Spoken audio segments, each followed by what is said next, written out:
Et salut internaute, ça me fait super plaisir d'être avec toi aujourd'hui. Et le sujet, c'est ça.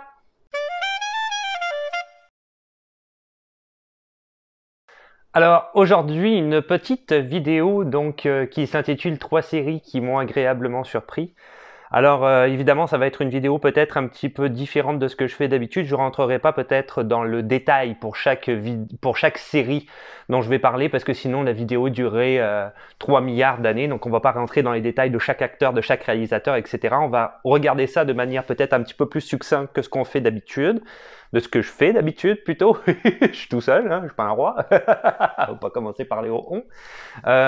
Bref, donc je voulais parler de ces 3 séries-là parce qu'en fait c'est réellement une coïncidence. J'ai vu ces 3 séries-là coup pour coup. Il y avait des séries qui avaient été proposées en fait par ma conjointe, une dans le lot que moi je voulais vraiment regarder et elles m'ont véritablement surpris. Donc on va commencer par celle que j'ai le moins aimée jusqu'à celle que j'ai le plus aimée. Mais globalement, je te dirais quand même, j'ai pas mal apprécié les 3. J'ai quand même pas mal apprécié les 3. Ça va se jouer sur des petits détails. Donc on va voir ça tout de suite. Première de ces 3 séries qui m'a vraiment surpris, donc Miss Marvel, qui est sortie en fait en 2012 sur Disney+. Je n'ai pas Disney+, donc je me suis débrouillé autrement. Série créée par Sama Amanat et Bisha K.Ali, avec Iman Vellani, Matt Linz notamment. À savoir que c'était le premier rôle, donc l'héroïne Miss Marvel de Iman Vellani. Sa famille est dans le milieu du cinéma, je pense que sa mère, elle travaille dans le milieu du cinéma, je ne sais plus où exactement. Et elle lui avait dit d'essayer d'envoyer comme ça ce qu'on appelait à l'époque une cassette, hein, c'est plus une cassette, maintenant c'est par internet, une audition pour le rôle. Et finalement, elle l'aurait obtenu de cette manière-là. C'est un petit peu l'anecdote en arrière de ça. La série se situe en fait dans la phase 4 du MCU, hein, du Marvel Cinematic Universe. Et c'est l'introduction, en fait, cette série-là, qui est en 6 épisodes, du prochain film, Captain Marvel, qui met en scène donc Captain Marvel, hein, c'est le premier, je te le rappelle, il était sorti en 2019, qui va s'appeler The Marvels, qui va sortir en 2023 avec Brie Larson qui va reprendre son rôle de Captain Marvel et notamment Iman Vellani qui reprendra son rôle de Miss Marvel qu'on a pu voir dans cette série télé-là. À savoir que ce film-là, petite parenthèse, sera réalisé par Nia D'Acosto, qui notamment d'ailleurs avait mis en scène le remake de Candyman produit par Jordan Peele. Alors cette série-là, elle m'a réellement surpris, donc c'est une série en 6 épisodes, ça se regarde honnêtement comme un petit bonbon, ça va vraiment très vite, c'est très dynamique et très intéressant, très intriguant quand tu es dans la peau du spectateur, c'est réellement quelque chose qui va te prendre. Cette série-là m'a surpris parce qu'au départ on l'avait mis, et là je m'étais dit, bon, encore une série pour adolescents, moi les séries d'ados, ça a son public, mais j'en fais pas partie. Moi, je me suis arrêté à Beverly Hills, ce genre de choses-là, dans les années 90. Depuis, je regarde plus trop ça. Je comprends que ça existe, mais je regarde plus trop. Pour moi, c'est un peu trop cliché, c'est un peu trop toujours les mêmes thématiques qui ressortent. Bon, qui sont reliés aux ados et qui d'ailleurs, notamment, ne sont jamais réellement réalistes par rapport à ce que les ados vivent, je te dirais. Donc, je suis pas vraiment fan, ok. Donc, j'ai vraiment regardé ça au départ, je te dirais, d'un œil très critique en disant, ouais, ok, les premiers épisodes et moi, le reste du temps, je vais aller m'occuper à mon ordinateur, faire autre chose. Ça va comme ça être sur l'écran de télé, je jetterai un œil de temps en temps. Et en fait, pas du tout, j'étais entièrement absorbé par cette série-là. Oui, effectivement, peut-être que ça s'adresse à un public adolescent, mais pas que, ça s'adresse aussi à toute la famille, je te dirais. C'est excessivement bien écrit, c'est vraiment bien écrit, c'est très bien joué, c'est vraiment, vraiment, vraiment surprenant. L'histoire est vraiment, la narration, elle découle comme il faut au niveau des 6 épisodes. Tu as un mystère au départ que tu parais en tant que spectateur, tu te dis c'est relativement basique. Finalement, ça s'épaissit au fur et à mesure et on rentre d'autant plus dans l'histoire qu'on veut en savoir davantage. Donc ce qui était juste un petit pouvoir, finalement, tu vois que l'héroïne finit par avoir. Finalement, tu vois que ce pouvoir-là, il y a des réminiscences historiques à ça et on a toute l'histoire de pourquoi ce pouvoir-là existe, de où, etc., d'où est-ce que ça vient. Vraiment phénoménal. La réalisation est impeccable, donc il y a réellement, je veux dire, des efforts au niveau de la réalisation à certains moments donnés. Tu verras dans certains épisodes qu'il y a carrément même des plans séquences qui sont très très durs à faire et que moi j'ai remarqué, j'ai dit waouh, ça c'est quand même assez fort, assez culotté d'avoir fait ça à ce moment-là parce que c'est pas donné et au niveau de la production ça peut coûter quand même pas mal d'argent. Le montage aussi, il y a un montage qui est très très, comment je te dirais, dynamique, très moderne aussi, hein, un montage qu'on retrouve dans beaucoup de séries, dans beaucoup de films, notamment tu vois avec des petites comme ça accroche à l'écran que tu vas voir au fur et à mesure, ou même le cellulaire maintenant, tu vois, à l'époque c'était quelque chose, je sais plus quel film avait commencé à faire ça, mais à l'époque c'est quelque chose qu'on n'avait jamais vu. Maintenant quand on tape sur le cellulaire on le voit directement à l'écran, mais c'est tout des trucs comme ça qui rajoutent au fur et à mesure qui font que réellement tu vas rentrer dans la série. Évidemment, un des points qui moi m'a réellement touché, c'est la mise en avant de la minorité culturelle. Donc on a réellement une minorité culturelle, je te dirais, qui est aux États-Unis, hein, puisqu'il parle d'une famille du Pakistan, et on se base réellement sur toute l'historique et de cette famille et de tout ce qui a eu lieu au Pakistan avant par rapport à cette famille-là, d'où la super-héroïne, etc. C'est vraiment bien conçu et c'est vraiment intéressant du coup de rentrer là-dedans.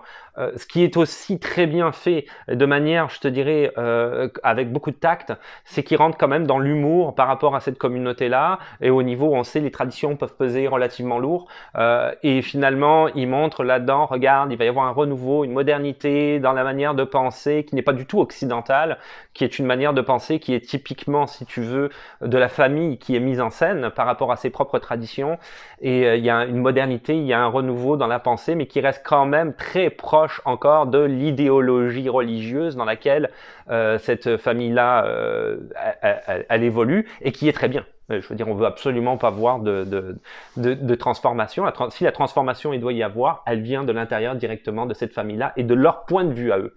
Et c'est ça qui est vraiment intéressant et qui est prenant. Donc j'ai vraiment aimé cette série-là. Je te conseille de la regarder, tu vas être relativement surpris. Ça reste aussi quand même une super-héroïne, donc il y a quand même pas mal de scènes d'action. Il y a le côté humoristique qui est très bien dosé, donc ça fonctionne très bien en parallèle avec les scènes d'action. Donc tout fonctionne relativement bien. C'est pas nécessairement pour ados, donc ça va très bien. En tant que spectateur, ça va très bien, très surprenant, très bon. Petite anecdote pour terminer rapidement sur cette série-là, il n'y aura pas de saison 2, puisque en fait, cette série-là avait été destinée à être une limited série, c'est-à-dire simplement une série, je te dirais, qui était faite pour introduire le personnage de Miss Marvel, qui maintenant, ce personnage-là, tu vas la revoir, comme je l'ai dit tout à l'heure, dans le film de Marvels, mais pas que. Tu vas continuer à la voir dans les prochains Avengers. Elle va être là dans la phase 5 du MCU. Ça va être un personnage important. Donc l'actrice s'est consolidée un rôle grâce à cette série-là, et va pouvoir continuer sa carrière au travers des nouveaux films Marvel. On a hâte de voir ça, surtout si c'est bien écrit. Deuxième série que j'ai vraiment appréciée, c'est ma conjointe qui voulait voir cette série-là, et finalement j'ai vraiment accroché. Ça s'appelle Night Sky, qui est sorti en 2022. Ça c'est plutôt sur Prime Video, hein, Amazon, du coup maintenant, plus du tout sur Disney+. De Holden Miller avec J.K. Simmons, évidemment, grande J.K. Simmons, Sissy Spacek qui est aussi une très grande actrice, et Chai Hansen. Alors, Chai Hansen, qui joue très très bien dans le film aussi. D'ailleurs, entre parenthèses, dans cette série-là, tous les acteurs jouent formidablement bien. Ça vaut pas une autre série que j'avais vue, Midnight Mass, où le degré la manière dont il jouait dans cette série-là, incroyable. Midnight Mass, si tu veux avoir, c'est une parenthèse, mais si tu veux avoir une carrière d'acteur réellement, surtout dans le milieu anglophone, tu veux voir comment est-ce qu'on joue, regarde cette série-là, c'est incroyable. Le jeu là-dedans, cette série-là, c'est juste, comment je dirais, un mode d'emploi pour apprendre comment jouer, je pense, comment être un acteur remarquable. Mais bref, on est là pour parler de Night Sky. Donc moi, j'avais un petit peu, je te dirais, des doutes sur cette série-là, parce que quand elle a commencé, surtout le premier épisode, c'est une série qu'on appelle beaucoup slow burn, hein, en anglais, c'est-à-dire que le rythme est très lent, c'est pas très rapide, c'est pas proactif. Donc ça déroule lentement, et je suis pas très fan de ce genre de cinématographie-là habituellement, hein, aussi au niveau du cinéma. Souvent, dans 99% des cas, en ce qui me concerne, quand c'est trop lent, je finis par décrocher, je pense à autre chose, je passe à autre chose dans ma tête et je finis par arrêter soit la série, soit le film. La plupart du temps aussi, mais pas tout le temps, mais dans ce genre de film ou de série-là, c'est souvent un peu art et essai aussi, hein, donc c'est très métaphorique, on comprend pas trop où est-ce qu'on s'en va. Je pense que le cinéaste lui-même peut-être ne comprenait pas trop, donc il veut donner des idées qui sont plus ou moins compliquées pour faire croire à de l'intellectuel. Moi, ça me touche pas trop, honnêtement. Donc là, je parle de la même chose que l'autre série, mais pour tu l'as compris, je viens de te l'expliquer par rapport à un autre point. À ce moment-là, je parle du coup avec un a priori relativement négatif. Hein. C'est slow burn, ça va me faire chier. Donc premier épisode, ouais, ok, je regarde ça. Finalement, je suis rentré là-dedans. Et c'est super bon. En fait, ce qui se passe, il y a plusieurs éléments qui se passent. C'est que le slow burn, tu comprends tout de suite que ça s'adapte en fait aux personnages principaux qui sont des personnes âgées, donc ça évolue plus lentement, mais pas que. Et finalement, tu te rends compte que le mystère, c'est la même chose un petit peu que l'autre. Le mystère qui était relativement basique au départ s'épaissit de plus en plus. Et non seulement tu as un mystère qui est basé sur de la science-fiction, mais tu as aussi un mystère qui va être basé aussi sur l'histoire de la famille elle-même. Et les deux vont d'ailleurs finir par se rejoindre d'une manière qui est relativement originale. C'est très bien joué et ça se développe comme ça au fur et à mesure. Donc, c'est quelque chose, au fur et à mesure où le mystère se complexifie, où tu veux en savoir davantage, tu es de plus en plus en tant que spectateur, tu rentres dans, si tu veux, réellement cette narration et ça vient te chercher, quoi. Tu veux exactement savoir qu'est-ce qui se passe. Tu comprends aussi parfaitement bien les personnages parce que tu vis avec eux chaque émotion. Parce que c'est le rythme justement de la série qui fait ça. Donc c'est ça qui est quand même très bon dans cette série-là. Deuxième point que j'ai beaucoup aimé, c'est le fait de mettre en place, dès les premiers épisodes, la vie quotidienne de personnes âgées, avec tout ce que ça peut impacter, si tu veux, dans leur quotidien, par rapport notamment au rejet de la société qui les entoure. Quand tu es une personne âgée, tu vaux plus rien, en Occident. J'entends, hein, c'est pas pareil dans tous les pays. Mais en Occident, il y a cette vision très occidentale de la personne âgée qui ne sert plus à rien et qu'on va aller oublier dans une maison de retraite pour plus s'en occuper. Ce qui est dommageable et ce qui est absolument pas ma manière de penser. Je veux dire, c'est des gens qui ont bâti la société, c'est des gens qui ont une richesse d'esprit, qui ont un savoir qui est là pour être partagé. Et puis c'est surtout la plupart du temps des membres de notre famille. Donc c'est quand même important de conserver les membres de notre famille proches aussi. Donc et de s'en occuper. C'est des gens qui sont occupés de toi au départ, hein. Donc c'est un petit peu normal. Bref. J'avais trouvé cette idée-là aussi. Alors, on le voit pas souvent ça dans les films et dans les séries télé, hein, de mettre des personnes âgées. C'est pas très accrocheur au niveau cinématographique. Là, c'est vraiment bien traité et sur un côté un petit peu humoristique, mais un petit peu dramatique en même temps. Donc c'est bien, pareil, c'est bien dosé au niveau dramatique et humoristique. Donc ça fonctionne bien. À côté de ça, on touche un petit peu la cause des immigrants aussi. Donc et tout ça se rejoint ensemble, mais pas d'une manière maladroite ou tu vois d'une manière où ils auraient voulu forcer un petit peu comme ça. Des agendas politiques en arrière de la série télé. Non, pas du tout.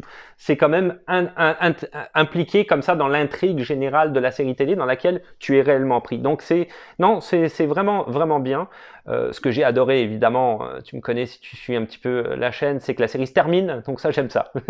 La saison 1 se termine, tous les arcs narratifs qui ont débuté au début de la série, si tu la regardes, tu termineras la série et tu vas tout se résoudre, tu comprends tout, tu comprends d'où viennent tous les personnages, parce qu'il y a des personnages, tu sais absolument pas d'où ils viennent, ni qui ils sont, tu te poses beaucoup de questions, là tu as toutes les réponses, donc c'est vraiment, et la fin est quand même, il y a quand même des twists à la fin qui sont relativement remarquables, honnêtement. Difficile à voir venir. Un des twists à la fin qui est difficile à voir venir, honnêtement. Si tu arrives à le voir, chapeau.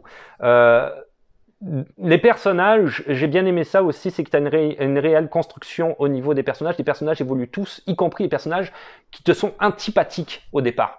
Donc il y a des personnages qui sont pas nécessairement méchants, hein, il y a des personnages méchants, hein, comme d'habitude, il y a des gentils, des méchants quand même, mais il y a des personnages qui sont pas nécessairement méchants dans la mythologie de la série télé, mais qui sont quand même relativement antipathiques. Tu te dis comment est-ce que je vais finir par aimer ce personnage-là, c'est impossible. Il est contraire à toutes mes valeurs. Et finalement, au fur et à mesure, si je pense plus particulièrement d'ailleurs au personnage de Byron, hein, qui est joué par Adam Bartley, il est très antipathique au départ et finalement à la fin tu finis par un peu l'apprécier. ce personnage-là. Il te devient un petit peu sympathique. Tu comprends un peu mieux son point de vue. Tu rentres aussi dans son histoire. Tu comprends pourquoi il réagissait comme ça dans les premiers épisodes par rapport à son contexte familial. Donc il y a beaucoup de choses comme ça qui évoluent dans la série qui font que réellement c'est quand même une très bonne série dans laquelle tu vas rentrer et dans laquelle tu vas te sentir pris au jeu de cette série-là. Donc très bonne série. Pour terminer là-dessus, petite anecdote, là, malheureusement, là, il n'y aura pas de saison 2, il devait y en avoir une, il n'y en aura pas, ça a été annulé par Prime Video 3 semaines après la diffusion de la série sur Prime Video, 3 semaines juste après, c'est vraiment très court comme délai pour prendre cette décision-là, mais le nombre de vues en fait de la série a fait en sorte qu'elle ne sera pas renouvelée. Ça, a priori, il y a peu de monde à regarder ça. Comme me dit ma conjointe, elle est tombée sur cette série-là entièrement par hasard, donc je pense que le support publicitaire et marketing aussi a beaucoup joué là-dessus, c'est-à-dire qu'il n'y en avait vraiment pas en fait. Donc évidemment, si personne sait que ça existe, personne va regarder. Et je terminerai avec la série Cléo, qui est aussi disponible sur Netflix. J'allais dire aussi, mais en fait la première c'est Disney+, la deuxième c'est Prime Video, puis la troisième c'est Netflix, donc non. Donc Cléo, série allemande de Amo Ashfort, Bob Conrad, Richard Croft, qui est sortie aussi en 2022, avec la fabuleuse Jella Haas, qui est en fait une actrice allemande qui est très connue en Allemagne, qui a fait pas mal de films et de séries télé, je te dirais, c'est pas une nouveauté pour elle, hein, ok, c'est quelqu'un qui est quand même déjà dans le milieu du cinéma en Allemagne. Dimitri Schad et Julius Feldmeier, qui est aussi connu en Allemagne. Donc cette série-là, c'est une série qui est très originale, la manière dont c'est fait. C'est une série qui se passe au moment de la chute du mur de Berlin, donc en 1989. On commence un petit peu avant et on poursuit un petit peu après. Donc on est réellement dans cette idée-là. Alors cette série-là, ce qui m'avait relativement surpris, c'est que moi je l'avais commencé en me disant ok, il y a un côté, j'avais vu un peu dans la bande annonce, un petit côté original, comment c'est fait, très en couleur, très dynamique, la manière dont c'est fait, a priori humoristique. On commence le premier épisode qui est entièrement dans la veine de la bande annonce, donc tu es réellement plongé là-dedans. Et à partir du deuxième épisode, on change entièrement de dynamique. Et là, ça a failli me perdre. En fait, cette série-là, à partir de l'épisode 2, je me suis dit ok, épisode 2, 3, pas terrible, donc je vais probablement arrêter, en fait j'ai même pensé, je vais peut-être arrêter la série et puis je n'avais rien de mieux à faire, donc le lendemain j'ai décidé de la continuer. Mais en fait ce qui se passe, ce que tu comprends une fois que tu as fini la série au complet, c'est qu'après ça on retourne dans un aspect qui est plus comique, dramatique un peu en même temps et très dynamique. Et ce qui m'avait perdu en fait dans l'épisode 2, c'est qu'on tombe un petit peu dans cette idée narrative de vengeance de la fille qui veut se venger parce que on lui a fait du mal, hein, ce qui est quelque chose qui est très cliché et qui pour moi est très ennuyant, pour ma conjointe aussi. On l'a vu 1000 fois dans des films, donc à moins que ce soit Tarantino qui fait Kill Bill et qu'il le fait de manière magistrale parce que il organise sa vengeance d'une façon tellement originale et grandiloquente qu'effectivement en tant que spectateur t'es pris dedans. Sinon la plupart du temps c'est quand même cliché et c'est très redondant, donc tu t'ennuies. Donc on a un petit peu cette idée-là, si tu veux, dans l'épisode 2 ou 3, on part un peu on change de ligne directrice au niveau de la narration, on part dans cette direction-là. Donc toi, en tant que spectateur, ou en tout cas moi, ça m'avait complètement perdu. Mais à partir de l'épisode 3, rebondissement, finalement, ce que tu pensais être, ou épisode 4, je sais plus exactement, ce que tu pensais être dans l'épisode 2 et 3 change diamétralement, c'est plus du tout la même chose. C'est-à-dire que oui, effectivement, il y a cette idée de vouloir se venger, mais finalement, cette vengeance-là, tu te rends compte qu'elle est plus profonde que ça, qu'il y a des ramifications, qu'il y a un historique en arrière de ça, et que c'est plus qu'une vengeance, ça va au-delà de ça. Et ça impacte naturellement aussi au niveau même de l'histoire du pays, politiquement, mais ça impacte aussi la manière de penser du personnage principal, et des personnages qui sont environnants. Donc, on rebondit sur quelque chose de différent et on a un personnage qui en plus est parfaitement bien écrit, hein, ce personnage-là, le personnage de Cléo, avec son contrepoids un petit peu à côté comique hein, d'un autre policier allemand qui est aussi très bien écrit. Et finalement, on retombe là-dedans et on voit l'évolution aussi du personnage qui apprend un petit peu à évoluer dans ce méandre narratif-là et à essayer de comprendre pourquoi elle fait ces actions-là et qu'est-ce qui va lui revenir en retour. C'est vraiment bien fait, c'est incroyable, c'est une belle surprise, c'est réellement la série que j'ai préférée là-dedans, je te dirais, bizarrement. Alors, l'héroïne aussi, c'est quand même très original, elle fait partie des services secrets allemands de la Stasi, hein, donc ça c'était la RDA avant la chute du mur de Berlin, et se retrouve du coup embauchée par plus personne, hein, éventuellement. Il y a des éléments aussi dans la série qui sont vraiment, vraiment bien faits, c'est-à-dire que tu vas avoir notamment dans un épisode un flashback, et le flashback est un flashback où si tu veux, l'héroïne se souvient, je te laisserai regarder la série, mais l'héroïne se souvient, mais elle est un peu confuse, et du coup, tu as un flashback qui est comme ça, qui casse complètement le rythme de la série, mais ça marche bien. Et on est dedans, on a un côté avec des plans qui sont très profonds, avec des décors immenses qui sortent de l'ordinaire, mais qui mettent en scène un petit peu le flashback et qui te font comprendre toute l'historique même du personnage, pourquoi le personnage était tel qu'il était au début de l'épisode 1 et pourquoi il évolue à partir de ce moment-là. C'est remarquablement bien fait, donc c'est assez surprenant. La violence dans la série télé, tu verras, est pas nécessairement gore, bien qu'elle peut l'être par moment, mais plus ou moins choquant, mais toujours surprenant aussi. Il y a des fois où tu t'attends pas à certaines choses qui arrivent, donc c'est quand même, voilà. Des fois, ça peut, tu t'y attends pas. C'est assez cool à regarder. Donc vraiment, série que je conseille. S'il y a une saison 2, je vais être le premier à la regarder. J'ai vraiment passé du bon temps dans cette série-là. J'avais pas envie que ça s'arrête. J'ai trouvé ça vraiment cool. C'est bien fait. C'est vraiment bien fait. T'as le côté un petit peu humoristique. Donc, comment dire, ne te laisse pas avoir comme moi après l'épisode 2 ou 3, ça va reprendre, ok? Et tu vas comprendre pourquoi c'était écrit comme ça dans l'épisode 2 ou 3. Dans le contexte de la série, c'est expliqué quand tu arrives à la fin de la série, tu comprends mieux l'arc narratif et tu comprends pourquoi dans le scénario ils étaient obligés de passer par là. Donc, à cause de l'évolution du personnage notamment, donc qui est très importante dans la série. Donc tu vois, ne lâche pas. Regarde-la quand même, surtout si tu as aimé l'épisode 1, tu ne seras pas déçu. Si tu n'as pas aimé l'épisode 1, ben là évidemment, ça vaut plus la peine. Est-ce qu'il y aura une saison 2? Pour l'instant, c'est encore en pourparlers au niveau de Netflix. La série est quand même sortie fin août, hein, donc on est début septembre, c'est quand même assez récent. Mais la plupart des avis des gens qui connaissent un petit peu tout ça disent que oui, probablement ce sera renouvelé, étant donné que la série a quand même cartonné sur Netflix. Elle a été très très vue. Donc, beaucoup de monde qui ont vu cette série-là, et les critiques ont été quand même pas mal élogieuses, donc en théorie, on devrait avoir une saison 2, et probablement 2023 ou 2024. Je terminerai là-dessus. Petite parenthèse assez rapide sur la dernière vidéo que j'avais faite. Donc j'avais fait ma dernière vidéo, si tu suis la chaîne, c'était sur Resident Evil, la série télé sur Netflix aussi. J'ai eu des nouvelles. Finalement, Resident Evil ne sera pas renouvelée pour une saison 2. Elle a été officiellement annulée et a priori pas rachetée par une autre plateforme de streaming, en tout cas jusque-là. Donc Netflix a annulé Resident Evil. Bon, c'est peut-être bien, comme je l'avais expliqué, hein, tu l'as vu la vidéo, à la fin, les personnages partent, ma conjointe me l'a rappelé aujourd'hui, ils partent dans un système narratif dans lequel on n'est pas, nous en tant que spectateurs, on n'a pas voulu, on veut pas vraiment embarquer dans ce système-là, les personnages deviennent un peu haïssables honnêtement. Donc c'est peut-être bien. Maintenant, ça aurait été bien, comme j'avais dit dans la vidéo précédente, de peut-être rebondir sur la manière dont il l'avait écrit dans les premiers épisodes et d'essayer de réembarquer comme ça sur un arc narratif qui est un petit peu différent et plus, je te dirais, intéressant, intriguant pour nous en tant que spectateurs. Malheureusement, on ne le saura jamais puisque c'est annulé. Donc ça rejoint un petit peu ce que je te disais, hein, quand le créateur disait « Ouais, la saison 5, j'ai prévu ça ». Une chose à la fois, hein. Essaye de voir déjà si tu vas être renouvelé avant d'écrire ta saison 5. Là, il n'y aura pas de saison 2. Donc voilà, je termine là-dessus. Beaucoup de gens disent que malheureusement, encore une fois, un projet de Resident Evil qui ne continuera pas, qui ne se poursuivra pas. Et il y a énormément de gens qui sont fans du jeu vidéo, qui aimeraient ça, que éventuellement quelque chose soit fait de meilleure qualité. Donc à suivre pour Resident Evil. Et voilà, c'est tout pour aujourd'hui. Donc c'était cette vidéo sur les 3 séries qui m'ont vraiment surpris. C'est pas des séries que j'ai l'habitude de regarder. Bah, peut-être que Léo, j'avais plus une chance parce que moi je regarde tout. Je m'en fous de quelle origine est la série. Hein, j'en ai strictement rien à faire.